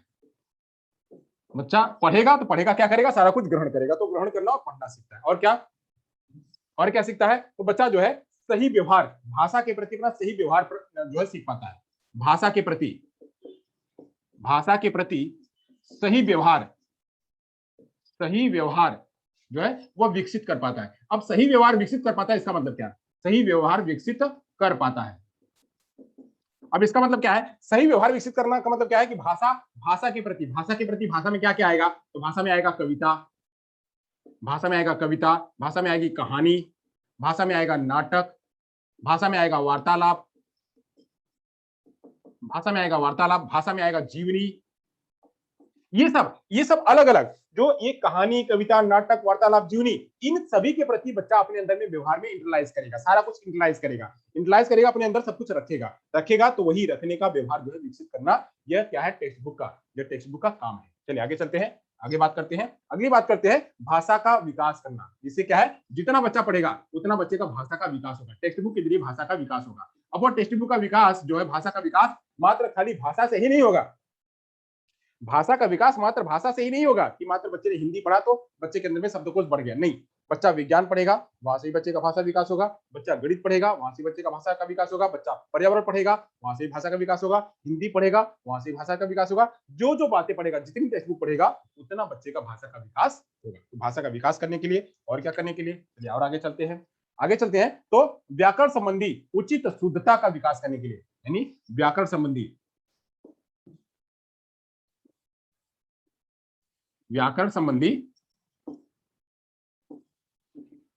शुद्धता, व्याकरण संबंधी शुद्धता का विकास करने के लिए बच्चे को जितना पुस्तक पढ़ेगा उतना बच्चे का व्याकरण शुद्ध होगा। चलिए आगे चलते हैं। व्याकरण संबंधी शुद्धता का विकास करने के लिए आगे चलते हैं। भाषा के प्रति रचनात्मकता का विकास करने के लिए, भाषा के प्रति रचनात्मकता का विकास करने के लिए, रचनात्मकता का विकास करने के लिए ये भी इसका बच्चे का विकास होता है। रुचि, बच्चे को रुचि जागृत होती है। अगर बच्चे के पास पुस्तक है तो बच्चा जो है आसानी से पढ़ सकता है। तो रुचि भी जागृत करने के लिए, रुचि जागृत करने के लिए ये भी जो है जरूरी है। और क्या है, तो इससे जो है अभिव्यक्ति, अब बच्चे का विकास होता है। बच्चा जो है पुस्तक के माध्यम से अपनी अभिव्यक्ति विकास कर सकता है। तो अभिव्यक्ति का विकास करने के लिए, अभिव्यक्ति का विकास करने के लिए भी जो है पाठ्यपुस्तक क्या है, वह मदद करती है। तो ये सब सारी बातें कि बच्चा जो है पाठ्यपुस्तक के माध्यम से जितने कंटेंट है वो सारे कंटेंट को ग्रहण करेगा और बच्चा पढ़ना सीखेगा। बच्चा जो है भाषा के सही व्यवहार को विकसित कर पाएगा। बच्चा जो है भाषा का विकास कर पाएगा। बच्चा व्याकरण संबंधी शुद्धता का विकास कर पाएगा और भाषा के प्रति रचनात्मकता का विकास कर पाएगा, रुचि जागृत कर पाएगा तथा अभिव्यक्ति का विकास कर पाएगा। किसके माध्यम से, तो भाषा के माध्यम, मतलब जो पाठ्यपुस्तक है उसके माध्यम से। अगर भाषा की पाठ्यपुस्तक बच्चे के पास है तो सारा कुछ विकास कर पाएगा। चलिए आगे चलते हैं। आगे चलते हैं, पाठ्यपुस्तक की आवश्यकता समझ लेते हैं। पाठ्यपुस्तक की आवश्यकता क्या है, अब इसकी आवश्यकता को समझ लेते हैं। आप लोग लिखते चलिएगा, पाठ्यपुस्तक की आवश्यकता समझ लेते हैं। पाठ्यपुस्तक की आवश्यकता, पाठ्यपुस्तक की आवश्यकता क्या है, इसको समझ लेते हैं। यानी आवश्यकता क्यों आवश्यकता है, तो अभी ये समझ सकते हैं। बच्चों का ज्ञान बढ़ाने के लिए, बच्चों का शब्दकोश बढ़ाने के लिए, बच्चों का मूल्यांकन करने के लिए, बच्चों को जो है होमवर्क, घर पे होमवर्क देने के लिए, बच्चों को अभ्यास करवाने के लिए, बच्चों में रचनात्मकता विकसित करने के लिए, बच्चों में रुचि जागृत करने के लिए, ये सब क्या है, उसकी आवश्यकताएं हैं। तो चलिए देख लेते हैं क्या क्या आवश्यकताएं हैं। आवश्यकताएं देख लेते हैं। ये हो गया आपका, तो क्या क्या आवश्यकता है, आवश्यकता को समझ लेते हैं। चलिए आवश्यकता को समझते हैं। तो क्या है पहली आवश्यकता, पुस्तक ज्ञान बढ़ाने के लिए, यानी पाठ्यपुस्तक से क्या होगा, पुस्तक ज्ञान बढ़ाने के लिए,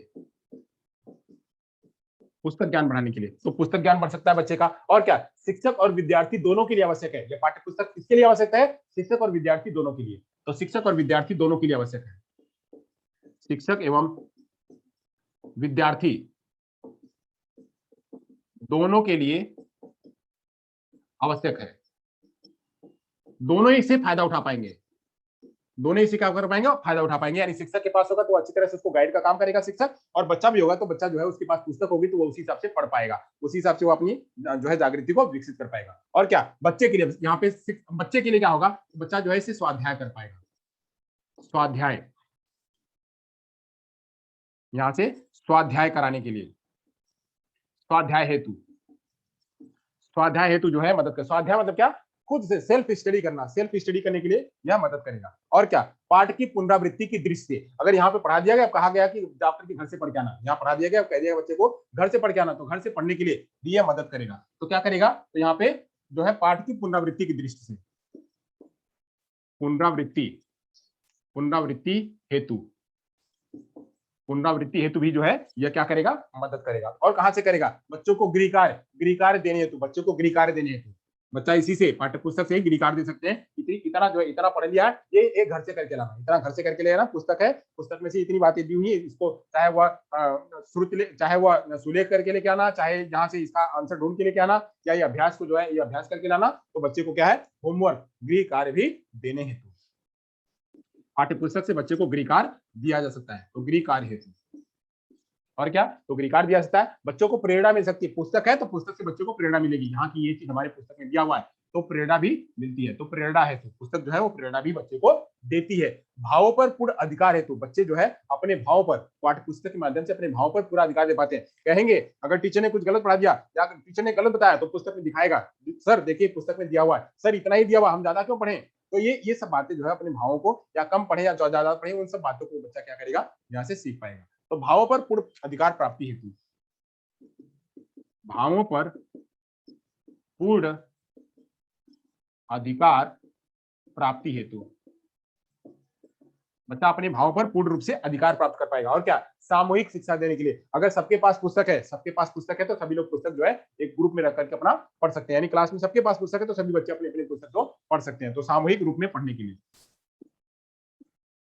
सामूहिक रूप में पढ़ने के लिए तथा व्यक्तिगत रूप से भी पढ़ने के लिए, व्यक्तिगत रूप से पढ़ने के लिए, पढ़ने हेतु भी यह मदद करती है। तो ये सारे क्या है, इसकी आवश्यकता है कि पाठ्य पुस्तक के माध्यम से बच्चा अपने ज्ञान को बढ़ा सकता है। शिक्षक और विद्यार्थी दोनों जो इससे फायदा उठा सकते हैं। स्वाध्याय बच्चा कर सकता है, इसे पुनरावृत्ति बच्चा कर सकता है। शिक्षक जो है इसमें गृह कार्य दे सकता है, बच्चा इससे गृह कार्य कर सकता है। पाठ्य पुस्तक होगी तो पाठ्य पुस्तक से बच्चे को प्रेरणा मिलेगी, हमारे पास है कंटेंट मैं कर लूंगा, तो बच्चे को प्रेरणा मिलेगी, मोटिवेशन भी मिलेगा बच्चे को। साथ साथ में वो अपने भावों पर पूर्ण अधिकार रख पाएगा कि वह जो हमको इससे क्या बात करनी है, क्या कितना कहना है, कितना समझना है, वो अपने भाव पर भी पूर्ण अधिकार प्राप्त कर पाएगा, सामूहिक रूप से पढ़ पाएगा तथा वह व्यक्तिगत रूप से भी पढ़ पाएगा। तो ये पाठ्य पुस्तक की क्या है, ये सारी बातें आवश्यकताओं के रूप में जानी जाती हैं। चलिए आगे बात करते हैं, पाठ्य पुस्तक का उद्देश्य क्या है, पाठ्य पुस्तक क्यों बनाना और पाठ्य पुस्तक से क्या मिलता है, पाठ्य पुस्तक से क्या मिलता है उसकी चर्चा कर लेते हैं। तो पाठ्य पुस्तक का उद्देश्य समझ लेते हैं। पाठ्य पुस्तक का उद्देश्य, पाठ्य पुस्तक का उद्देश्य, उद्देश्य समझते हैं। चलिए उद्देश्य है क्या, तो उद्देश्य के बारे में समझ लेते हैं। चलिए अगर ये हो गया तो हम मिटा दें, ये हो गया हो तो मिटा दें, नीचे आप लोग तो करते ही जा रहे होंगे। सर बोर्ड क्लियर नहीं दिख रहा है, किसको, सुगना को। It is clear sir, clear sir, बराबर सर। अच्छा अभी दिख रहा है सुगना, क्लियर है, ओके। चलिए तो आप अपना रेजुलेशन थोड़ा बढ़ा लीजिए सुगना, तो दिखेगा। अपना रेजुलेशन थोड़ा बढ़ा लीजिए यूट्यूब पर या यहीं पे, बट आप यहाँ कैसे करेंगे आप, वो तो यूट्यूब पे होता है। अब क्लियर, ओके गुड। चलिए हो सकता है इंटरनेट का आपका समस्या रही हो, या हमारे यहाँ से कभी हो सकता है इंटरनेट की समस्या हो जाए, दोनों जगह से हो सकती है, वाइस वर्सा कहीं से भी हो सकती है। इंटरनेट का तो इंटरनेट है, क्या कर सकते हैं भाई, ना तो उसमें आपका जोर है ना तो मेरा जोर है। चलिए आगे चलते हैं, तो पाठ्य पुस्तक का उद्देश्य समझते हैं। पाठ्य पुस्तक के उद्देश्य क्या है, क्यों पाठ्य पुस्तक बनाना, पाठ्य पुस्तक बनाना क्या और उससे क्या क्या मिलेगा, इसकी चर्चा जो है उद्देश्य बताएगा। चलिए इस पे चर्चा कर लेते हैं। पाठ्य पुस्तक का उद्देश्य क्या है, पाठ्य पुस्तक का उद्देश्य क्या है, तो यह बालक की मानसिक शक्तियों का विकास करता है। क्या करता है, बालक की मानसिक शक्तियों का विकास करता है, बालक की मानसिक शक्तियों का विकास करने में, क्या है इसका उद्देश्य क्या है, तो बालक की मानसिक शक्तियों का विकास करने में सहायक होता है, विकास विकास के सहायक में। और कहा तो बालकों की कल्पना शक्ति का विकास करने में, कल्पना शक्ति का विकास करने में, बालकों का क्या, कल्पना शक्ति, पुस्तक रहेगी तो बच्चे जो है कल्पना शक्ति का विकास कर पाएंगे, कल्पना शक्ति का विकास करने में, कल्पना शक्ति का विकास हो सकता है। और क्या हो सकता है, बच्चे जो है, बच्चे अपने ज्ञान के क्षेत्र को विस्तार कर सकते हैं, ज्ञान के क्षेत्र को विस्तार करने में, ज्ञान क्षेत्र का विस्तार करने में, ज्ञान क्षेत्र का विस्तार करने में भी ये मदद है। यानी बच्चे को भी खाली अभी बच्चे को खाली हमने यहाँ पे हमने क्या बताया, तो हमने खाली जो है वो संज्ञा, हमने खाली संज्ञा बता दी, एक भाषा में हमने खाली संज्ञा बता दी। अब संज्ञा के रूप, संज्ञा के अलग अलग रूप क्या होते हैं, संज्ञा को और कैसे एक्सरसाइज करना है, तो बच्चा जो है उसको और बढ़ा सकता है। पुस्तक रहेगी तो हमने पुस्तक में मान लीजिए हमने महात्मा गांधी का पाठ हमने पढ़ाया, पुस्तक में महात्मा गांधी का पाठ है तो महात्मा गांधी का पाठ हमने पढ़ाया, एक कंटेंट पढ़ाया, बच्चा और जो है पुस्तक में जितनी बातें लिखी है उसको पढ़ करके अपने कंटेंट, अपने नॉलेज को और बढ़ा सकता है। तो ऐसे ज्ञान क्षेत्र का विस्तार करने के लिए भी पाठ्य पुस्तक जो है वह मदद करती है। ऐसे ही अभी और पाठ्य पुस्तक क्या, तो मैंने कहा कि वह कविता होती है, कहानी होती है, इन सब के बारे में बच्चा अपने ज्ञान को बढ़ा सकता है। चलिए तो स्वाध्याय के प्रति रुचि जागृत करने के लिए बच्चा यहाँ पे स्वाध्याय करे, स्वाध्याय के प्रति रुचि जागृत करने के लिए, रुचि जागृत करने के लिए बच्चा जो है वो स्वाध्याय कर सके, यह भी जो उसके लिए मदद करता है। ज्ञान को व्यवहारिक रूप देने के लिए, बच्चे का ज्ञान जो है, बच्चे का ज्ञान को व्यवहारिक रूप देने के लिए, व्यवहारिक रूप देने के लिए तो बच्चा जो है ज्ञान को व्यवहारिक रूप दे सकता है। लेखन शैली को विकास करने के लिए बच्चा जो है इसी से, अगर बच्चे के पास पाठ्य पुस्तक है तो लेखन शैली का विकास कर सकता है, अपना लेखन शैली वह विकास करता है। लेखन शैली का विकास करने में बच्चा यह मदद कर सकता है, तो लेखन शैली का विकास करने में मदद कर सकता है। शुभ अशुभ अच्छे बुरे का ज्ञान, शुभ अशुभ पाठ्य पुस्तक के माध्यम से शुभ अशुभ अच्छे बुरे ये सब बच्चे को पुस्तक में मिल जाता है। क्या शुभ है क्या अशुभ है वह सब सारी बातें पुस्तक में मिल जाती है। तो पुस्तक में शुभ अशुभ अच्छे बुरे सत्य असत्य सबकी सबकी निर्णय लेने की क्षमता जो बच्चा यहाँ पे कर पाता है। शुभ अशुभ अच्छे बुरे सत्य असत्य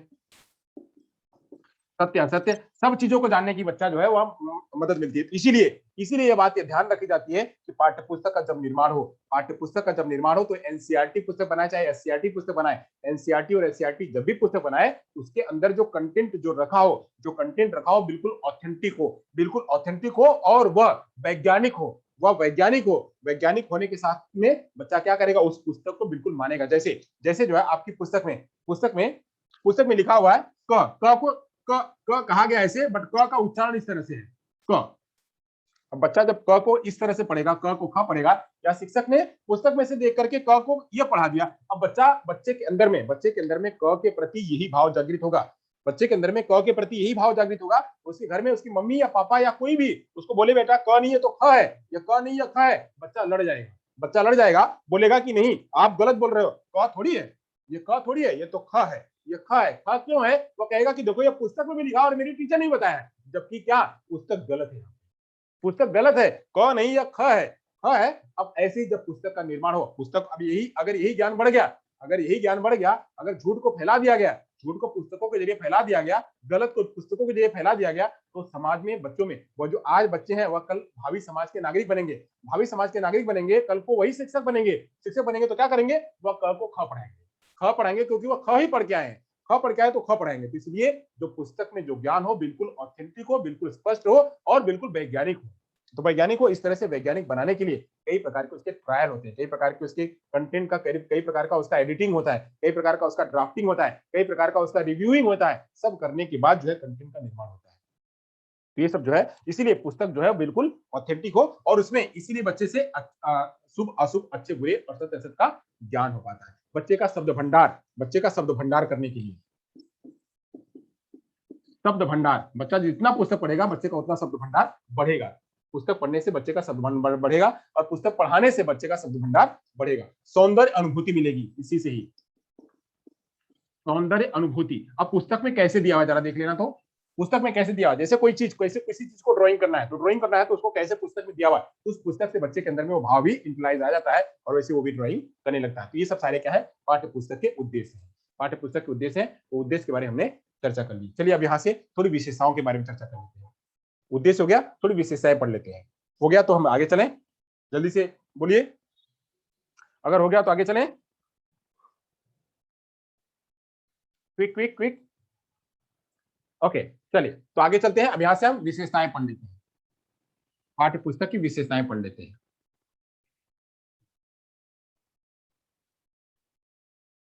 पाठ्य पुस्तक की विशेषता, चलिए विशेषता भी क्विक कर लेंगे, खत्म करेंगे जल्दी से। पाठ्य पुस्तक की विशेषताएं, पाठ्य पुस्तक की विशेषताएं क्या है, तो विशेषताएं समझ लेते हैं। विशेषताएं क्या है, एक एक करके विशेषताएं समझते हैं। विशेषताएं वही सब चीज उसी में भी रिपीट होंगी कि ये होना चाहिए, वो होना चाहिए, वो होना चाहिए। चलिए क्या क्या है वो जान लेते हैं विशेषताएं। अब इसी को हम थोड़ा और विस्तार में आगे बढ़ेंगे, इसी को और थोड़ा एक्सप्लेन करेंगे। विशेषताएं यहाँ देख लीजिए, उसको हम एक्सप्लेन करेंगे और अच्छी तरह से इसको चर्चा करेंगे। सबसे पहले जो है पाठ्य पुस्तक का नाम सरल होना चाहिए। जो पाठ्य पुस्तक का नाम है, पाठ्य पुस्तक का नाम सरल होना चाहिए, सरल होना चाहिए। जैसे अब बात करेंगे कलरव, आसपास, हमारा परिवेश,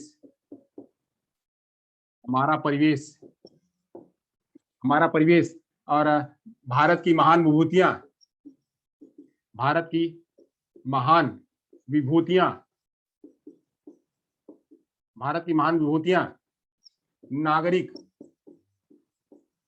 नागरिक, ऐसे। अब ये समझिए अलग अलग पुस्तकों के अलग अलग मैं नाम बता रहा हूं आपको, अलग अलग पुस्तकों के अलग अलग नाम बता रहा हूं। जैसे अब एक कलरव, कलरव हिंदी में, कलरव को हिंदी को कहते हैं आसपास, आसपास पर्यावरण को कहते हैं, हमारा परिवेश विज्ञान को कहते हैं, भारत की महान विभूतियां जिसमें कि महान व्यक्तित्व की चर्चा करी जाती है वो नागरिक या सिविक्स, ये अलग अलग प्रकार के क्या है, इसके नाम है, स्पेसिफिक नाम, जिससे कि वो यूनिक लगे और बच्चे उससे सरल के रूप में, सरल रूप में उसको समझ भी सके। तो बिल्कुल छोटा सा हो और स्पष्ट, जो उसके आसपास हो वही समझने वाला वह नाम होना चाहिए। तो पाठ्य पुस्तक का नाम भी जो है इसी हिसाब से होना चाहिए। चलिए एक हो गया। यानी ऐसा नहीं कि आप गए विदेश से लेके आ गए, विदेश से आपने नाम खोज लिया, विदेशी विदेशी नाम रख दिया और बच्चों को समझ में नहीं आ रहा है, उसका कोई आसपास कोई लेना देना नहीं। तो ऐसा नहीं हो, वो बिल्कुल आसपास से लेना देना हो। चलिए आगे चलते हैं। इसका आवरण आकर्षक होना चाहिए। इसका जो आवरण है, पाठ्य पुस्तक का जो आवरण है, आवरण मतलब उसका दिखावट। पहले मुझे दूसरी एक पुस्तक चाहिए, इसका इसमें आवरण नहीं है, दूसरी एक पुस्तक लाइए।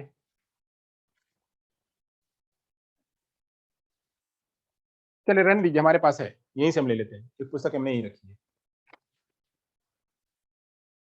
चलिए देखिए, अब ये पुस्तक का आवरण है, ये पुस्तक है, एक प्रकार की पुस्तक है। पुस्तक में देखिए कितना बढ़िया से दिखाया गया है, कितना बढ़िया से दिखाया गया है, और इधर भी दिखाया गया, देख रहे हैं, देख रहे हैं, ये पुस्तक का आवरण दिखाया गया है। ये केएल इंस्टीट्यूट की पुस्तक है, ऑडिट रिपोर्ट है।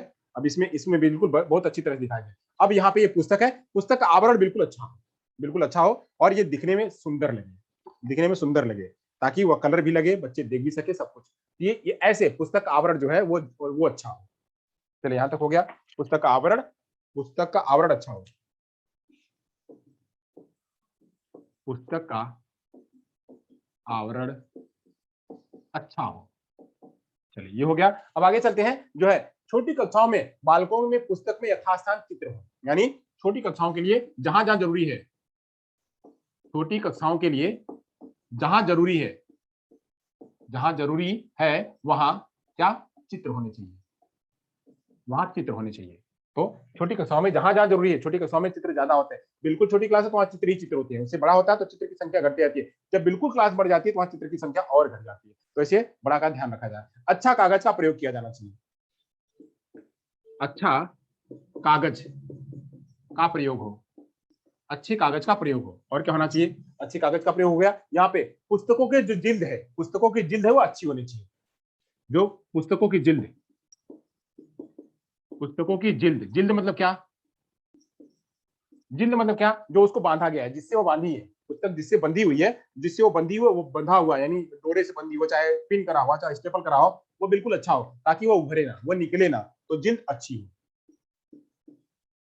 जिल्द अच्छी हो, पुस्तक की जिल्द अच्छी हो। और क्या, तो पुस्तक, पुस्तक में विषय सामग्री जीवन से संबंधित हो। जो उसमें पुस्तक में जो विषय सामग्री रखी गई है, विषय सामग्री जीवन से संबंधित हो, विषय सामग्री क्या हो, जीवन से संबंधित हो। और क्या, विषय संबंधित होने के बाद उसमें विषय सामग्री विविधता के लिए होनी चाहिए, यानी विषय सामग्री को भी अलग अलग प्रकार के, मैंने बताया था कि उसमें कहानी भी हो, कविता भी हो और नाटक भी हो, सबको विषय सामग्री विविध रूप में हो। बस एक ही नहीं हो, नहीं तो बच्चे क्या हो जाएंगे, बोर हो जाएंगे, एक तो पढ़ लिया दोबारा वही पढ़े क्या। तो विषय सामग्री विविधता में हो, विविधता में हो, ये भी जो है, ये क्या है, जो पाठ्य पुस्तक को उसकी विशेषता होनी चाहिए। पाठ्य पुस्तक में विषय अवस्था अनुकूल होनी चाहिए, यानी पाठ्य पुस्तक विषय अवस्था, विषय अवस्था अनुकूल होनी चाहिए। इसको जरा हमको समझना पड़ेगा, अनुकूल हो, विषय अवस्था अनुकूल हो, इसको इसको हमको इस बात को थोड़ा समझना है। विषय अवस्था अनुकूल हो, इससे क्या तात्पर्य है, विषय अवस्था अनुकूल हो, इसे समझना है। जैसे जैसे हम जब पाठ रखते हैं, पाठ रखते हैं, तो पाठ में मान लीजिए हमने पाठ में एक रक्षाबंधन का पाठ रख लिया, एक रक्षाबंधन का पाठ लिया, हमने महात्मा गांधी का पाठ रख लिया, या हम कह रहे हैं कि जो है जन्म, पंडित जवाहरलाल नेहरू का पाठ रख लिया। मान लीजिए हमने पंडित जवाहरलाल नेहरू का पाठ रख लिया, पंडित जवाहरलाल पीटी नेहरू का हमने यहाँ पे पाठ रख लिया। दूसरा हमने दिवाली का पाठ रख लिया, दिवाली पे हमने कोई परिचर्चा रख लिया, यानी दिवाली हमने वार्तालाप रख लिया। फिर हमने एक जो है हम मकर संक्रांति पर या उत्तरायण पर, मकर संक्रांति या उत्तरायण, तो मकर संक्रांति पर हमने एक ले लिया, मकर संक्रांति पर ले लिया। अब वही फिर हम होली का पाठ ले रहे हैं। ऐसे यह सब पाठ क्या हो, यह सब पाठ बिल्कुल उसी आधार पे हो कि रक्षाबंधन कब आएगा। जब जून में स्कूल खुलता है, अब जुलाई आते आते या जुलाई लास्ट अगस्त में आता है रक्षाबंधन, तो अक्सर अगस्त में रक्षाबंधन आता है, तब तक पाठ कितना खत्म हो जाएगा, 1 2 3, तो कम से कम तीसरे पाठ पे रक्षाबंधन हो। वही जो पंडित जवाहरलाल नेहरू नवंबर में आते हैं, तो नवंबर में आते हैं तो कम से कम छठवां आठवें लेसन पे क्या हो, 8वें लेसन में पंडित जवाहरलाल नेहरू हो। वही उससे पहले दिवाली आएगी या उसके आसपास दिवाली आएगी, तो या तो 7वें या तो 9वें, इस पे आसपास में दिवाली का पाठ हो। वही मकर संक्रांति, जैसे जैसे समय आए, समय के अनुसार वही जो है उसके अनुकूल विषय अवस्था अनुकूल है, यानी उसके समय के अनुसार जो है वो पाठ्य पुस्तक में वह बात भी रखी जानी चाहिए। तो ऐसे हो विषय विषय ज्ञान परक होने चाहिए, यानी जो भी विषय हो ज्ञान परक हो, इससे बच्चों को ज्ञान मिले। जो विषय वस्तु हो विषय ज्ञान परक हो, ज्ञान परक हो, ये होना चाहिए। और क्या, तो यहाँ पे भाषा की दृष्टि से पुस्तक में शुद्धता होनी चाहिए। भाषा की दृष्टि से, यानी कि उसमें कुछ भी गलत लिख दिया गया है, भाषा की दृष्टि से शुद्धता होनी चाहिए, शुद्धता होनी चाहिए। नहीं तो बच्चे क्या है, गलत ही समझेंगे और गलत ही पढ़ेंगे और उसका आगे जाकर के गलत ही विकास होगा। तो बिल्कुल शुद्ध जो है उसमें होना चाहिए। और रुचि के अनुसार, बालकों की रुचि के अनुसार, बालकों की रुचि और लेवल, बालकों की रुचि के अनुसार हो। अभी ये वाले हमको ध्यान रखना, बालकों की रुचि। तो बालकों की रुचि में हमको पढ़ना है, आगे जाकर के हमको पढ़ना है जेरोमी ब्रूनर। ब्रूनर के आधार पे पाठ्य पुस्तक में रुचि आती है। ब्रूनर की जब हम थियरी पढ़ेंगे तो हम ये पढ़ेंगे उसमें बालकों की रुचि, जब पाठ्य पुस्तक का निर्माण करते हैं तो बालकों की रुचि को ध्यान में रख करके ब्रूनर ने कुछ स्टेज बताया है, उसी स्टेज के आधार पे रखा जाता है। तो चलिए ये सारी बातें हो गई, क्या विशेषताएं समझ में आ गया। अब हम जो विशेषताएं, यही विशेषताओं को हम थोड़े अलग तरीके से लेते हैं। एक अच्छा टेक्स्ट बुक जो है वह कैसा होगा, एक अच्छा टेक्स्ट बुक जो है वह कैसा होगा, उसकी चर्चा कर लेते हैं। अगर यहाँ तक हो गया तो आप जो है इसका जो है स्क्रीन ले लीजिए या फिर इसके बारे में चर्चा देख लीजिए। चलिए, तो एक जो है एक अच्छा टेक्स्ट बुक कैसा होगा, ये हो गया, ये हो गया,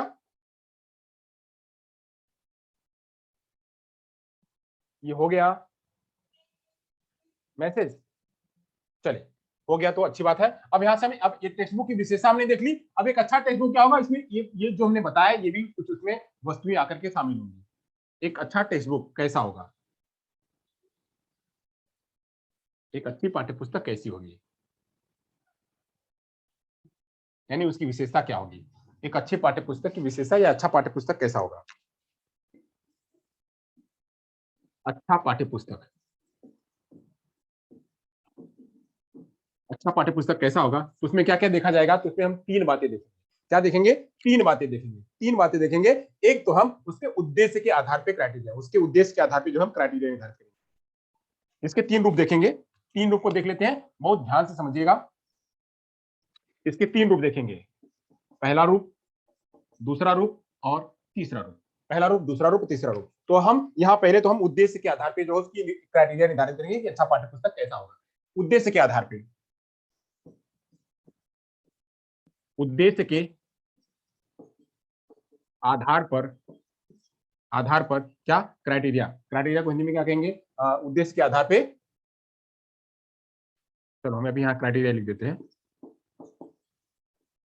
क्राइटेरिया यानी उसका परिदृश्य, उसका उद्देश्य। चलो, तो एक उद्देश्य के आधार पे हो गया। दूसरा हो गया एक्सटर्नल कैरेक्टरिस्टिक, यानी उसकी वाह विशेषता, वाह विशेषता, वाह विशेषता के आधार पर, वाह विशेषता के आधार पर, तो हम पर्याय लिख देते हैं वाह विशेषता के आधार पे। और क्या, एक आंतरिक विशेषता के आधार पे, आंतरिक विशेषता के आधार पर। अब हम तीनों को पहले समझ लेते हैं। पहले इन तीनों को हम जो है एक पुस्तक में समझ लेते हैं। ये मान लीजिए हमारे पास पुस्तक है, ये हमारे पास पुस्तक है।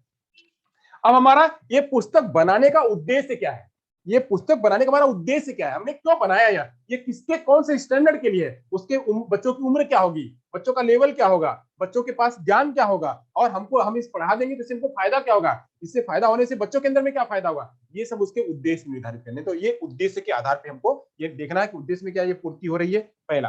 दूसरा, हमको देखना है इसकी वाह विशेषता। वाह विशेषता क्या, ये पुस्तक है, पुस्तक के बाहरी का, ये पुस्तक का बाहरी कलर कैसा है, इधर का कलर कैसा है, इसकी जिल्द कैसी है, इसकी लिखावट ऊपर की कैसी, इसका कलर कैसा है, और ये जो इसका बांधना ये सब कैसा है, इसका जो पेपर है ये सब कैसा है, ये सब चीजें बहुत अच्छी तरह से देखना चाहिए। इसका वाह हो गया। अब अंदर की बात, अंदर में इसका पेपर, अंदर में जो है पेपर, पेपर वह कैसा है, पेपर कैसा है, इसमें हेडिंग कैसी लिखी हुई है, पेपर की इंक कैसी है, इंक ऐसी तो नहीं है कि वो उड़ जाए, एक बार बनी और दूसरी बार उड़ गई, उसमें हेडिंग कलर हेडिंग है या कैसी है, उसका अलाइनमेंट कैसा है, उसका अलाइनमेंट कैसा लिखा हुआ है, ये सब चीजें जो है उसमें फोकस करना, उसमें ध्यान करना। तो अंदर की विशेषता और उसकी सीक्वेंसिंग कैसी है, वो सब भी ऐसा लगा कि जो है उसमें पिक्चोरियल है ही नहीं, छोटी क्लास के लिए पिक्चर है ही नहीं, सारा का सारा कंटेंट है, तो पुस्तक बच्चे पढ़ेंगे तो फेंक देंगे इसे। तो ऐसे ये जो है ये 3 क्राइटेरिया के आधार पे हमको एक वाय जो अच्छा पाठ्य पुस्तक है वो हमको देखना है। चलिए आइए देखते हैं, बात करते हैं। तो पहला ये देखना कि उसका कॉन्सेप्ट तैयार करना, यानी उद्देश्य के आधार पे क्या करना, सबसे पहले कॉन्सेप्ट तैयार करना, अच्छा कॉन्सेप्ट, कॉन्सेप्ट यानी उसका प्रत्यय, प्रत्यय प्रत्यय जो है वो तैयार करना, प्रत्यय तैयार करना, प्रत्यय तैयार करना। और क्या, तो जो है वहां पे टीचिंग लर्निंग प्रोसेस उसका क्या होगा, शिक्षण अधिगम प्रक्रिया क्या होगी, शिक्षण अधिगम प्रक्रिया, शिक्षण अधिगम प्रक्रिया क्या होगी, तो और क्या, और जो है वह रुचि कैसे विकसित करेगा, जो पाठ्यपुस्तक है रुचि का विकास, रुचि का विकास कैसे होगा उस पाठ्यपुस्तक के माध्यम से। और क्या, तो बच्चे बच्चे उस पाठ्यपुस्तक से क्रिएटिविटी कैसे आएगी, सृजनात्मकता का विकास, सृजनात्मकता का विकास, सृजनात्मकता का विकास कैसे होगा वो भी ध्यान करना, यानी कैसे इस सब पाठ्य पुस्तक का उद्देश्य हो कि बच्चे से सृजनात्मकता का विकास होगा, रुचि का विकास होगा, शिक्षण अधिगम प्रक्रिया अच्छी होगी और प्रत्यय अच्छा तैयार होगा, उससे बच्चों के अंदर में कॉन्सेप्ट अच्छा क्लियर होगा इस पाठ्य पुस्तक के माध्यम से। और क्या, वह जो है वह आगे विकसित करने में डेवलपिंग जो है लुक, कंटेंट का लुक, जो जो हमारा पाठ्य जो कंटेंट है वो कंटेंट का लुक अच्छा बनाने के लिए, यानी विषय वस्तु का, विषय वस्तु का दिखाओ, विषय वस्तु का दिखाव कैसा है, यानी दिखाओ वो कैसे बनाया गया है। कुछ कुछ पाठ्य पुस्तक देखिए ऐसे बनाए जाते हैं, ऐसे बनाए जाते हैं, बनाने के बाद यहाँ पिक्चर लगा दी जाती है, तो ये इसका लुक बहुत अच्छा लगता है। या फिर कुछ यहाँ पे एक्टिविटी कर दी जाती है, वहां पिक्चर लगा दिया जाता है, तो वो जो उसका लुक और अच्छा हो जाता है, लुक और अच्छा हो जाता है। तो ऐसे लुक जो है उसका दिखाना, लुक भी बताना कि वह किस तरह से, ताकि बच्चे उसे अट्रैक्टिव हो, पढ़ने में अट्रैक्टिव अंदर। तो लुक के उद्देश्य पे जो उसका कैसा हो, और वह गाइड के रूप में कैसे, वह निर्देशक के रूप में कैसे काम करेगा, निर्देशक के रूप में काम करने वाला हो, यानी वह गाइड करने वाला, गाइड टीचर को भी करेगा और वह गाइड जो है वह विद्यार्थी को भी करेगा। तो ये जो है क्या हो गए इसके, इसके ये हो गए ऑब्जेक्टिव के आधार पे, यानी ऑब्जेक्टिव के आधार पे हमको क्राइटेरिया निर्धारित करने की एक अच्छा जो गुड टेस्ट इस तरह का, एक अच्छा जो है पाठ्य पुस्तक इस तरह का होगा। अब वही हम जो है इसका बाहरी बाहरी जो देखा हुआ है उसको उसके आधार पे चर्चा करते हैं। तो बाहरी आधार पे क्या, उसका साइज और शेप क्या है, उसका आकार, आकार कैसा है, आकार कैसा है, आकार देखेंगे कि बहुत बड़ा है, पता लगा इतना बड़ा पुस्तक है, इतना बड़ा पुस्तक बैग में कहाँ रखेगा, और इतनी सी छोटी पुस्तक तो बैग में कहाँ रखेगा। तो ना तो वह बहुत बड़ा हो, ना ही वह बहुत छोटा हो, ना तो वह बहुत मोटा हो, ना तो वह बहुत पतला हो। ये भी पुस्तक बनाते समय ये ध्यान रखना चाहिए जब हम उसको बनाए। तो उसका अब पेपर, पेपर का प्रकार कैसा है, यानी जो पेपर है, पेपर का प्रकार, ये भी उसी के अंदर में आता है कि पेपर कैसा हमने यूज किया है। यानी अब ये जो है ऊपर हमने पता लगा कि बिल्कुल हल्का पेज यूज किया है, तो मतलब मजा ही नहीं आ रहा है, देखने में इसका लुक ही नहीं दिख रहा है। तो ये भी इंटरेस्टिंग आती है बच्चों के अंदर में जब इसका लुक अच्छा होता है, तो भी पढ़ने में मजा आता है। तो ऐसे, और क्या, उसकी बाइंडिंग, बाइंडिंग कैसी है, जो पुस्तक की बाइंडिंग कैसी है, बाइंडिंग भी देखना, उसकी प्रिंटिंग की प्रकार कैसा है, जो छपाई, छपाई कैसी है, छपाई भी उसके अंदर में देखना कि छपाई उसकी कैसी है, उसकी कीमत, सबसे बड़ी बात है कीमत, कीमत भी निर्धारित करना कि कीमत कितनी है। तो कीमत भी उसी कीमत के आधार पर लोग पुस्तक को खरीदते, पता लगा कि पुस्तक बहुत महंगी हो गई। हम जब हम 12वीं पढ़ रहे थे तो हमारी फिजिक्स और केमिस्ट्री की पुस्तक जो है उस समय में जब मैं पढ़ रहा था उस समय पे वो पुस्तक 800-900 की मिलती थी, फिजिक्स की पुस्तक 800-900 की मिलती थी, केमिस्ट्री की पुस्तक 800-900 की मिलती थी, बायोलॉजी और जो जूलॉजी बॉटनी की पुस्तक वो 800-900 की मिलती थी। तो 800-900 जुटाना बड़ा मुश्किल हो जाता था, हम खरीदते ही नहीं थे, हम तो जाकर के सेकंड हैंड की पुस्तक लेके आते थे। सेकंड हैंड जाकर के लाइब्रेरी में होती थी, जो पुस्तकालय होती थी, जो जहाँ पे पुस्तकें मिलती थी वहां पे होती थी, वहां से हम खरीद के लेके आते थे पढ़ने के लिए। क्यों पढ़ने के लिए लेके आते थे, क्योंकि हम उतना अफोर्ड नहीं कर सकते भाई, 12वीं में पुस्तक पढ़ना, 11वीं 12वीं हमारी एक साथ में होती थी, जब हम पढ़ रहे थे तो 11वीं 12वीं एक साथ में थी, 10वीं 9वीं 10वीं एक साथ में थी। उसी साल मैं जब पास हुआ तो उसी साल जो है वो अलग अलग हो गया। तो वो तब से, तब जो है उतनी महंगी पुस्तकें खरीदना कैसे हम खरीद सकते, तो कीमत भी जो है वहां पे निर्धारित करना, क्या, तो कीमत, कीमत भी उसकी निर्धारित करना कि कीमत कितनी होगी, सस्ती हो, ताकि सारे बच्चे उसको खरीद सके। और क्या, तो अब उसके पेज और बैक कवर कैसा होगा, उसका जो पेज है, पेज फ्रंट पेज यानी उसका सामने का पेज सामने का पेज और बैक पेज, पीछे वाला पेज, सामने का पेज और पीछे का पेज कैसा लुक आउट, यानी ये सामने, ये आगे कैसा और ये पीछे कैसा, दोनों साइड में कैसा है, ये भी जो है वह निर्धारित करना। ये हो गया क्या, इसका विशेषता किसके आधार पे, इसकी विशेषता जो है y के आधार पे। अब चलिए आगे चलते हैं, जो आंतरिक के आधार पे क्या विशेषता हो सकती है। तो आंतरिक के आधार पे उसका ऑथर कौन है, उसका राइटर कौन है, ये भी लिखना, बताना, पुस्तक के अंदर बताना कि लेखक कौन है, लेखक का नाम बताना कि लेखक कौन है, वो दर्शाना कि लेखक कौन है, और कौन लेखक कौन है, उसका कंटेंट कैसा है, लेखक के बारे में बताना,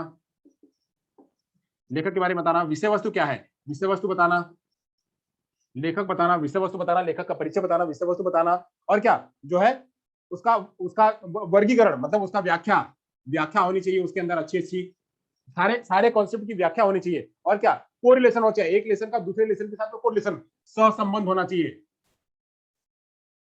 एक लेसन का साथ दूसरे लेसन का सहसंबंध होना चाहिए, एक पार्ट खत्म हुआ दूसरे पार्ट का संबंध, संबंध कैसे मैंने बताया हुआ था, पढ़ाया हुआ था क्या, स्पाइरल, स्पाइरल के रूप में इस तरह से सहसंबंध होना चाहिए, पार्ट के अंदर वो सहसंबंध होना चाहिए, तो सहसंबंध भी उसका होना चाहिए। इलुस्ट्रेशन, सजावट, उसकी सजावट कैसी हो, सजावट भी वो मायने रखती है, अगर सजावट अच्छी है तो तुम्हारी सजावट होगी। फिर प्रेजेंटेशन, उसका जो प्रस्तुतिकरण, प्रस्तुतिकरण किस तरह से किया गया है, सारी एक्टिविटी में करी गई या कंफ्यूज्ड है, तो वो भी उसके अंदर में मायने रखता है। उसका जो एडेप्टेशन कैसा है, अनुकूलन, अनुकूलन कैसा किया गया है, अनुकूलन कैसा किया गया है वो भी साथ साथ में देखना, उसकी भाषा कैसी है, भाषा कैसी है, पाठ्य पुस्तक में जो भाषा यूज की गई वह, उसका टाइटल, टाइटल जो है वो भी देखना,